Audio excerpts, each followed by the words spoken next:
Hello engineers आज की इस वीडियो में हम लोग डिस्कस करेंगे रेट्रोफिटिंग को। जानेंगे क्या होता है रेट्रोफिटिंग, क्यों इसको किया जाता है, इसको करने के अलग अलग मेथड्स कौन कौन से हैं, इसकी ड्राइंग को कैसे रीड किया जाता है और सबसे इंपॉर्टेंट अंत में हम जानेंगे इसके बीओक्यू में कौन कौन से आइटम्स होते हैं। इंजीनियर्स यकीन मानिए इस वीडियो को देखने के बाद आपके जितने भी डाउट्स हैं रेट्रोफिटिंग को लेके वो सारे आज क्लियर होने वाले हैं। सो वीडियो थोड़ा लंबा हो सकता है पर वीडियो बहुत इंटरेस्टिंग और इंपॉर्टेंट है। सो इस वीडियो को अंत तक जरूर देखिएगा। सो इंजीनियर्स कंटिन्यू करते हैं अपने टॉपिक को और जानते हैं होता क्या है रेट्रोफिटिंग। दोस्तों किसी भी एग्जिस्टिंग स्ट्रक्चर या न्यू बिल्डिंग की इसकी जो स्ट्रेंथ ड्यूरेबिलिटी को इंक्रीज करने के लिए जिस मेथड का हम लोग इस्तेमाल करते हैं इसको रेट्रोफिटिंग कहा जाता है। की जरूरत पड़ती है दोस्तों। कई बार क्या होता है बिल्डिंग की जैसे जैसे लाइफ ज्यादा होती रहती है वैसे वैसे दोस्तों उसकी जो स्ट्रेंथ है वो कमजोर होती रहती है, उसके स्ट्रक्चर मेंबर्स जो है कमजोर होते रहते हैं, या कई बार अर्थक्वेक की वजह से भी दोस्तों स्ट्रक्चर मेंबर्स के अंदर दरारें आपको देखने के लिए मिल जाती हैं। इसको बचाने के लिए पूरी बिल्डिंग को डिमोलिश ना करना पड़े इसके लिए दोस्तों हम उस स्ट्रक्चर मेंबर्स की स्ट्रेंथनिंग करते हैं। कई बार दोस्तों क्या होता है कि जब हम लोग बिल्डिंग बनाते हैं उस टाइम पे जो लोड कंसिडर किया जाता है वो after completion of the project वो बढ़ जाता है किसी भी रीजन की वजह से। तो उस केस में भी हमें जो है दोस्तों इस एग्जिस्टिंग बिल्डिंग की जो स्ट्रक्चर मेंबर्स हैं उनका साइज बढ़ाना पड़ता है या उसकी स्ट्रेंथन बढ़ानी पड़ती है। तो उसके लिए भी हम लोग रेट्रोफिटिंग का इस्तेमाल करते हैं। कई बार दोस्तों मान लीजिए आपने 4 मंजिला बिल्डिंग को डेवलप किया है, कई बार आप उसको चाहते हैं 8-10 मंजिल में कन्वर्ट करना। तो उस केस में भी दोस्तों हमें अपने स्ट्रक्चर मेंबर चाहे वो फाउंडेशन हो, कॉलम हो, बीम हो, स्लैब हो, इन सब की जो है स्ट्रेंथनिंग करनी पड़ती है। इन सबके साइजेस को जो है दोस्तों according to the new design हमें डेवलप इंक्रीज करना पड़ता है। इसके लिए भी हम रेट्रोफिटिंग का इस्तेमाल करते हैं। अब रेट्रोफिटिंग करने के लिए हमारे पास वैसे तो बहुत सारे मेथड्स अवेलेबल हैं बट जो मोस्ट कॉमन मेथड है वो है जैकेटिंग, फाइबर इनफोर्स पॉलीमर जिसको कि हम लोग एफआरपीबी कहते हैं, गुनाइटिंग और एक्सटर्नल प्लेट बॉन्डिंग। ये चार जो है मोस्ट कॉमन जो है दोस्तों मेथड्स अवेलेबल हैं कंस्ट्रक्शन इंडस्ट्री के अंदर जिनको कि बहुत ही ज्यादा इस्तेमाल में लाए जाते हैं। सो इंजीनियर्स कंटिन्यू करते हैं और जानते हैं इसको किया कैसे जाता है। इंजीनियर्स सबसे पहले तो आपको अपने एग्जिस्टिंग स्ट्रक्चर मेंबर्स के ऊपर के कंक्रीट कवर को रिमूव करना होता है और ये कवर जो है दोस्तों आपका 15 mm से लेकर 40 mm तक का हो सकता है, डिपेंड करता है कि आपका स्ट्रक्चर मेंबर्स है कौन सा। ये आप मैनुअली भी कर सकते हो और आप किसी मैकेनिकल मींस या पावर हैमर ड्रिल का इस्तेमाल करके भी कर सकते हैं। कितना कवर आपको हटाना है ये इंस्ट्रक्शन आपका कंसल्टेंट आपको देता है। उसके बाद जब आप इसको हटाते हैं तो इसको हटाने का रीजन ये रहता है दोस्तों कि आपका जो एग्जिस्टिंग स्ट्रक्चर है और जो नया कंक्रीट आप कर रहे हैं, पुराने कंक्रीट और नए कंक्रीट में हमारी बॉन्डिंग बन सके इसलिए हम इसको चिप करते हैं, क्योंकि प्लेन सरफेस के ऊपर आपकी कभी भी नए कंक्रीट की बॉन्डिंग नहीं बनेगी, इसलिए हमें चिपिंग करना जरूरी होता है। उसके बाद दोस्तों जब हम लोग इसको चिप कर देते हैं हमें उसमें शेयर कनेक्टर के लिए ड्रिल्स करनी होती है और ड्रिल्स की लोकेशन आपका कंसल्टेंट आपको बताता है कि कहां कहां पर आपको शेयर कनेक्टर प्रोवाइड करने हैं, वहां पर आप ड्रिलिंग करेंगे ड्रिलर द्वारा। और जो ड्रिल आप यूज कर रहे हैं उसकी जो बिट है, जो भी आप डाया और बार ले रहे हैं, मान लीजिए आप 10 mm का जो है शेयर कनेक्टर का इस्तेमाल कर रहे हैं तो उससे 4 mm एक्स्ट्रा आप उसका डाया रखेंगे, ठीक है। और डेप्थ रखेंगे आप उसकी 10D, मतलब 10 into डाया ऑफ बार, इतनी एटलीस्ट आपको जो है डेप्थ रखनी चाहिए उस होल की। जब आप होल कर देंगे उसके बाद आप उसको ब्लोअर से क्लीन करेंगे, उसमें जो केमिकल आप भरेंगे चाहे वो हिल्डी का हो, चाहे वो फिशर्स का हो, चाहे वो आपका सिका का हो, जो भी आप उसमें फास्टनिंग के लिए क्लीनर जो केमिकल्स यूज कर रहे हैं वो जो 60-70% वॉल्यूम ऑक्युपाई करे इतना आपको उसमें केमिकल जो है इंसर्ट करना होता है। उसके बाद दोस्तों जब आप उसके ऊपर नया सरिया बांध देंगे पूरे कॉलम के चारों तरफ या जिस भी साइड पे कहा गया उतना, उसके बाद आप उसमें शेयर कनेक्टर को फिक्स कर देंगे केमिकल के द्वारा, ताकि जो है आपका जो स्टील है जब आप उसमें कंक्रीटिंग करेंगे और वाइब्रेटर चलाएंगे तो वो अपनी लोकेशन से डिस्टर्ब ना हो, उसका वो लोकेशन शिफ्ट ना हो जाए उसकी। इसलिए जो है दोस्तों आप उसमें शेयर कनेक्टर को प्रोवाइड करते हैं। शेयर कनेक्टर को प्रोवाइड करने के बाद जो है दोस्तों आप उसकी सेटरिंग कर देंगे और उसकी कंक्रीटिंग आप कर देंगे। तो ये एक प्रोसेस होता है। इंजीनियर ये तो डिस्कशन हो गया कि कैसे हम लोग किसी भी एग्जिस्टिंग स्ट्रक्चर मेंबर्स के साइज को इंक्रीज कर सकते हैं। अब बात करते हैं अर्थक्वेक आने की वजह से जो हमारे स्ट्रक्चर मेंबर फेल हो जाते हैं उनकी रेट्रोफिटिंग कैसे करते हैं। उसके लिए जो भी हमारा स्ट्रक्चर मेंबर है उसके कंक्रीट को हम लोग रिमूव करेंगे और जो हमारा उसमें रिइंफोर्समेंट है उसको एंटी रस्ट केमिकल से जो हम क्लीन करके और उसके बाद जो है और कंक्रीटिंग करके उसको दोबारा से जो है दोस्तों सेव कर सकते हैं। तो इस तरीके से जो है दोस्तों हम लोग रेट्रोफिटिंग वर्क करते हैं। और इंजीनियर्स अब जानते हैं ड्राइंग्स को कैसे रीड किया जाता है रेट्रोफिटिंग वर्क्स की। इंजीनियर्स हम आपके लिए लेके आए हैं 37 professional practical civil engineering training programme, जिनको कि आप ऑनलाइन ऑफलाइन दोनों ही मोड में ज्वाइन कर सकते हैं। ऑनलाइन ज्वाइन करने के लिए आप हमारी एप्लीकेशन पीआईएफसी को डाउनलोड कर सकते हैं। ऑफलाइन साइट बेस्ड ट्रेनिंग के लिए आप हमें दिल्ली में ज्वाइन कर सकते हैं। अगर आप बहुत ही कम टाइम में बहुत ही अफोर्डेबल चार्जेस में अपनी सिविल की स्किल्स को कंस्ट्रक्शन इंडस्ट्री के अकॉर्डिंग इंप्रूव करना चाहते हैं तो आज ही हमारी एप्लीकेशन को डाउनलोड कीजिए, या आप हमें कॉल भी कर सकते हैं 8447936087 पे। और एक रिक्वेस्ट है, अगर आप लोगों को ये वीडियो पसंद आया हो लाइक और चैनल को सब्सक्राइब करना बिल्कुल मत भूलिएगा। तो ये आप देख रहे हैं, ये जो है नया रिइंफोर्समेंट हम लोग इसमें प्रोवाइड कर रहे हैं। और ये जो है ये जो बार्स हैं ये आपकी हैं दोस्तों, ये आपकी शेयर कनेक्टर्स हैं। ये शेयर कनेक्टर देखिए, इस अगर ये 2 बार की बात की जाए तो इस 2 बार को जो है दोस्तों ये पूरा जो है एक शेयर कनेक्टर यू टाइप से हम लोगों ने यहाँ पर प्रोवाइड कर रखा है, ठीक है। उसके बाद देखिए दोस्तों, ये जो पर्पल में आपको दिख रही हैं ये सारी की सारी नई जो है रिइंफोर्समेंट वर्टिकल बार्स हैं जो कि हम प्रोवाइड कर रहे हैं, और चारों तरफ से हम इस कॉलम को प्रोवाइड कर रहे हैं। इसमें देखिए आप शेयर कनेक्टर देखेंगे तो 1 2 3 4 5 6 7 और 8 शेयर कनेक्टर इस पर्टिकुलर जो है कॉलम के अंदर प्रोवाइड करने के लिए कहा गया है। और इसमें आप देखिए दोस्तों, यहाँ पर कहा गया है कि जो ये देखिए, ये अगर आप देखेंगे तो 100 mm और 200 mm जो है दोस्तों यहाँ पर ये लिखा हुआ है। मतलब जो हम लोग ये इस तरीके से जो है आपको यहाँ पर शेयर कनेक्टर के लेंथ को कैलकुलेट करना है, ठीक। और ये आपका एग्जिस्टिंग स्ट्रक्चर मेंबर है, ये वाला जो है एग्जिस्टिंग स्ट्रक्चर मेंबर है, और ये आप जो है रेट्रोफिट कर रहे हैं इस पर्टिकुलर कॉलम को। तो ये तो हो गया दोस्तों एक टाइप का कॉलम जिसमें कि आप चारों तरफ से रेट्रोफिट कर रहे हैं। इसी तरह से हम लोग अलग अलग तरीके से कॉलम को रेट्रोफिट करते हैं। यहाँ पर अगर आप देखेंगे इस वाली ड्राइंग में तो आप देखिए दोस्तों, इस कॉलम को केवल 3 साइड से रेट्रोफिट किया जा रहा है। इस तरफ से रेट्रोफिट ना करके दोस्तों यहाँ पर आप देखिए, यहाँ पर इस तरफ लेफ्ट हैंड साइड से नीचे से और राइट हैंड साइड से जो है इसको रेट्रोफिट किया जा रहा है। इसमें देखिए यहाँ पर जो है ये एक्स क्या है ये हम लोग देखेंगे। उसके बाद जो है दोस्तों यहाँ पर आप देखिए, यहाँ पर ये पूरा का पूरा जो है इस कॉलम का साइज बढ़ा रहा है इस तरीके से। यहाँ पर 400 mm जो है इस तरह एक साइड से बढ़ा रहे हैं हम लोग, और 100 mm जो है इस दो साइड से हम इसकी साइज को बढ़ा रहे हैं, ठीक है। और ये जो है आपकी चिपिंग का दिया हुआ है डिटेल। और यहाँ पर जो है दोस्तों ये आपका पुराना कॉलम है, ठीक है। तो पहले का जो कॉलम का साइज था उसको जो है दोस्तों हटा के अब हम उसको बढ़ा के जो है हम लोग 1200 mm का, और ये जो है एज पर द प्लान और ड्राइंग जो हमारी है उसकी हिसाब से हम इसकी जो है साइज को इंक्रीज कर रहे हैं। देखिए ये इस तरीके से भी हो सकता है, चारों तरफ से भी हो सकता है, और केवल एक साइड से भी हो सकता है।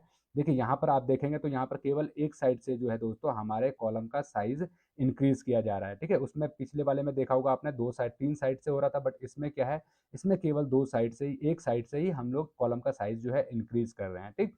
यहाँ पर देखिए एक साइड से।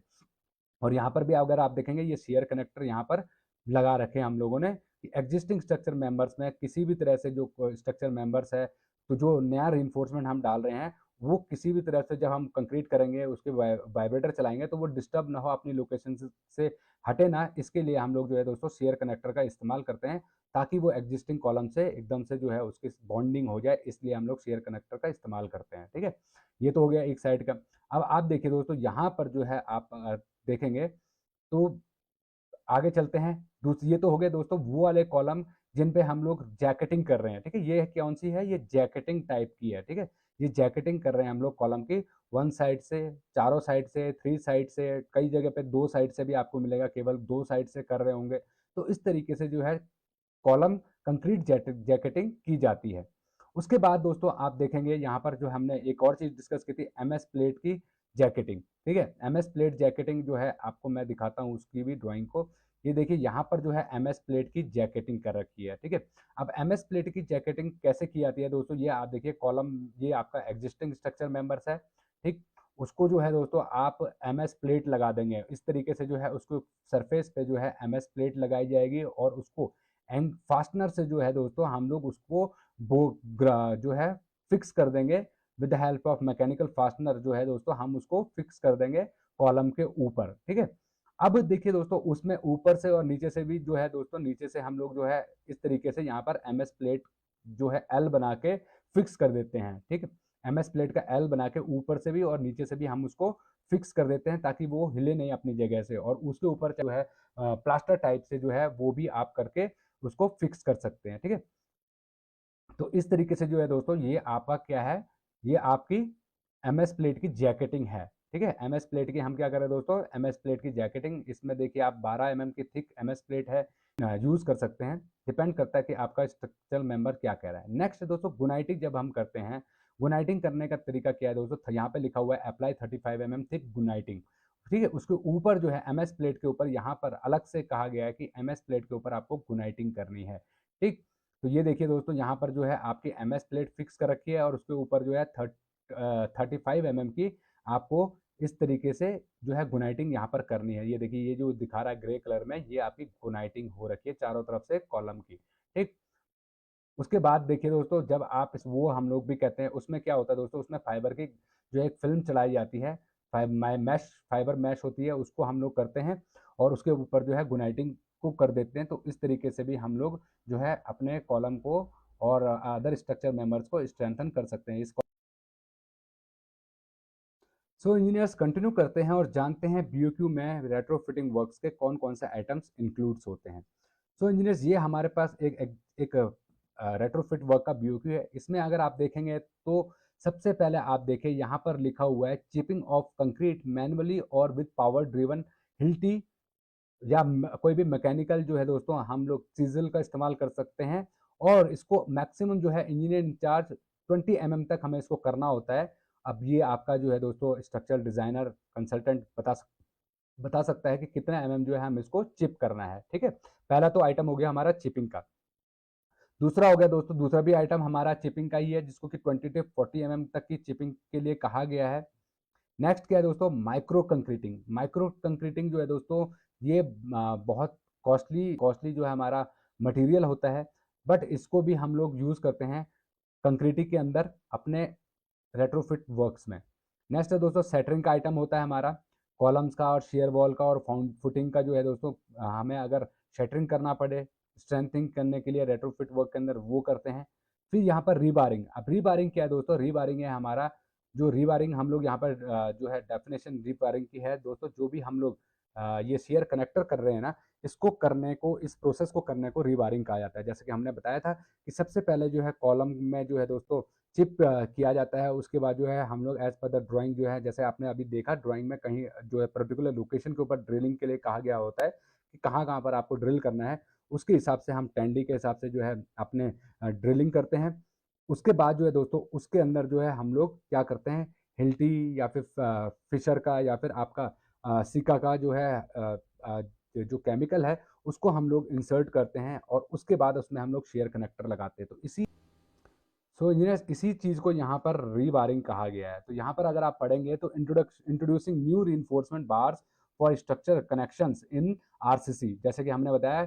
और इसमें क्या क्या इंक्लूड है, including power drilling holes of appropriate diameter in the reinforcement or plain cement concrete to minimize depth as per the minimum depth as per the drawing as per and as per the manufacturer specification, fixing the reinforcement in the position using Hilti HY। यहाँ पर जो है chemical को specify किया गया कि Hilti का HY 200 ले सकते हैं या फिर फिशर केमिकल्स आप ले सकते हैं।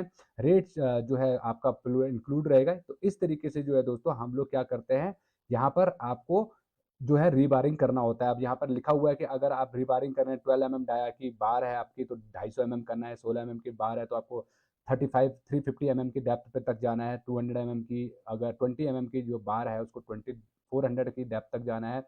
और अगर आप 25 mm का आपका जो है रीबार है तो आपको 450 mm की डेप्थ तक जाना है। ये यहाँ पर कहा गया। अगर 32 mm का है तो 500 की डेप्थ तक भी आप जा सकते हैं।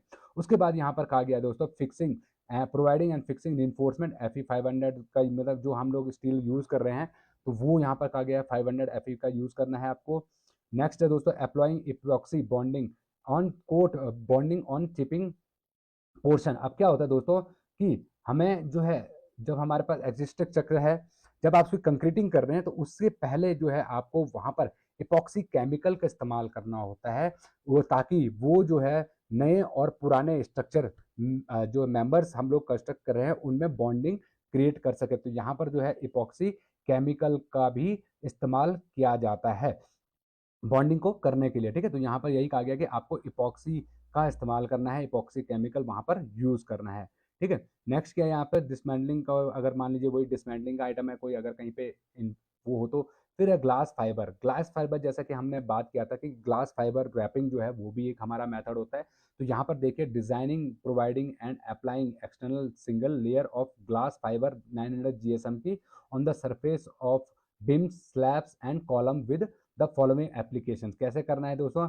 Application of primer on surface of column slabs and beams, applying application of epoxy adhesive लगाना है।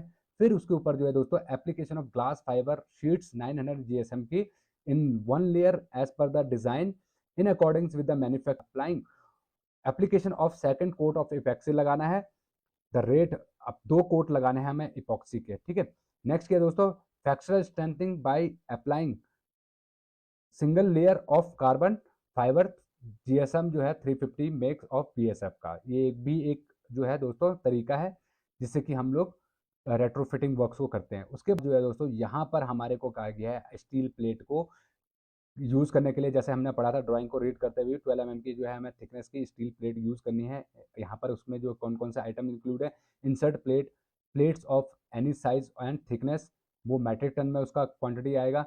एंगल चैनल बिम फ्लैट्स टीज एक्सेट्रा अगर हम यूज़ कर रहे हैं तो उसकी क्वांटिटी भी मेट्रिक टन में आएगी। उसके बाद यहाँ पर कहा गया दोस्तों कि कौन कौन से हम लोग कितने नंबर्स ऑफ होल्स कर रहे हैं। 10 mm जो है दोस्तों 10, 12, 16, 20 और 25 जो पहले हम लोगों ने किए हैं उसकी ड्रिलिंग्स के providing and drilling holes in the column beam slab installation का यहाँ पर आइटम रखा गया है। उसमें हम लोग बोल्ट्स लगा रहे हैं ना, तो ये बोल्ट्स का है। Fixing providing a fixing holes, और यहाँ पर लिखा हुआ mechanical fastener bolts for epoxy for fixing of plate and above and below, ठीक है। तो ये फिक्सिंग ऑफ प्लेट के लिए जो हम लोग ड्रिल कर रहे हैं उसके लिए यहाँ पर ये आइटम है। फिर उसके बाद ये शेयर कनेक्टर्स के नंबर्स हैं, कितने नंबर्स ऑफ शेयर कनेक्टर हम लोग कर रहे हैं उसके लिए है यहाँ पर। उसमें जो है एल्टी वगैरह जो है हम लोग यूज़ कर रहे हैं केमिकल्स को, तो यहाँ पर वो कहा गया है। फिर यहाँ पर गुनाइटिंग का है कि यहाँ पर लिखा हुआ है जब आप कॉलम की गुनाइटिंग कर रहे हैं तो उसकी जो हमने थिकनेस पड़ी थी 35 mm की पड़ी थी। Providing and laying guniting 35 mm thick to retain earth including shear connectors, welded wire mesh complete as per the specification and instruction of in charge, उसके हिसाब से कहा गया है। फिर यहाँ पर आरएमसी हम लोग कंक्रीट जो कर रहे हैं जैकेटिंग प्रोवाइड करने के लिए M60 M50 mm का वो है। उसके बाद जो है दोस्तों यहाँ पर अगर कोई मान लीजिए एडमिक्सर्स वगैरह हम लोग यूज़ करें तो उसका अलग से आइटम यहाँ पर रखा गया है। हमारे रेट्रोफिटिंग वर्क्स को लेके वो आप क्लियर हो गए होंगे और आप समझ गए होंगे कि सीयर रेट्रोफिटिंग वर्क्स होता क्या है, क्यों इसे करते हैं, कैसे करते हैं, इसकी ड्राइंग को रीड कैसे करते हैं और इसकी जो बीओक्यू है उसमें कौन कौन से आइटम्स आपके इंक्लूड होते हैं। तो वीडियो पसंद आया तो लाइक और चैनल को सब्सक्राइब करना बिल्कुल मत भूलिएगा। फिर मिलते हैं इसी तरह की नॉलेजेबल वीडियोज़ में। तब तक के लिए परफेक्ट इंस्टीट्यूट फॉर सिविलियंस की तरफ से जय हिंद, जय भारत।